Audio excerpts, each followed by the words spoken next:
शादी समारोह में दूल्हे की घोड़ी पर बारात निकलते तो सबने देखी होगी, लेकिन टीकमगढ़ में एक ऐसी बारात निकाली गई जिसमें दूल्हे को घोड़ी की जगह बकरी पर बिठाकर बारात निकाली गई। अनोखी बारात में जमकर डांस हुआ। दरअसल लोहिया समाज में यह अनोखी परंपरा करीब 400 सालों से चली आ रही है। परिवार के बड़े बेटे के कर्ण छेदन का संस्कार शादी समारोह की तरह बड़े धूमधाम से मनाया जाता है। शहर के ताल दरवाजा निवासी प्रकाश अग्रवाल ने बताया कि उनके बड़े पोते राघव अग्रवाल का कर्ण छेदन संस्कार गुरुवार को हुआ, जिसके चलते समाज की परंपरा के अनुसार उसकी बकरे पर बारात निकाली गई, जिसमें परिवार के सभी सदस्य और रिश्तेदार शामिल हुए। गाजे बाजे के साथ निकाली गई बारात में जमकर डांस हुआ, फटाखे फोड़कर जश्न मनाया गया। प्रकाश अग्रवाल ने बताया कि उनके परिवार में कई पीढ़ियों से यह परंपरा चली आ रही है। कर्ण छेदन की सामाजिक परंपरा को शादी समारोह की तरह बड़े धूमधाम के साथ मनाया जाता है। उन्होंने बताया कि बच्चों का कर्ण छेदन 18 साल से कम उम्र के करने की परंपरा है। यह हमारे समाज में 16 संस्कारों में से एक है। प्रकाश अग्रवाल का बेटा और बेटे का बेटा, वो मतलब पोता कहलाया हमारा, तो कर्ण छेदन का कार्यक्रम कहलाता है। कल कर्ण छेदन हो गया था, कुल देवता को मनाया, पूजा की, अपने मानदान बहन बिटिया बेटियों की बेटी भांजी सबको बुलाया, उनका सत्कार किया, कुल देवता को मनाया।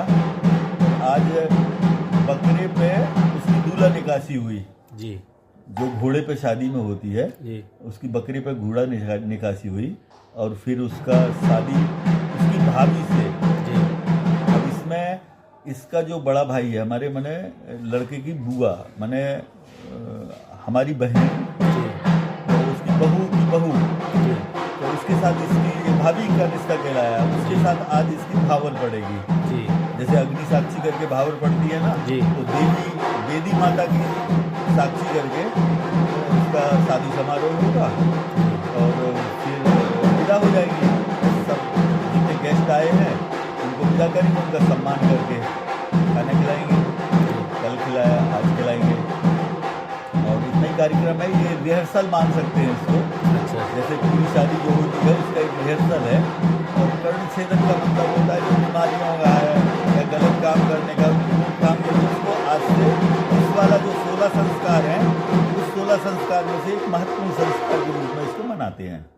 तो ये आपके यहाँ कब से परंपरा चली? हमें तो जब से होश है, हमारे पापा को जब से होश था, हमारे बब्बा जी को जब से होश था, तो उनके संस्मरणों से हमको ज्ञात हुआ कि ये प्राचीन काल का है और बड़े लड़के का जरूर किया जाता है, बाकी छोटे का भी कर सकते हैं। आपके यहाँ कितनी पीढ़ी से ये हो रहा है?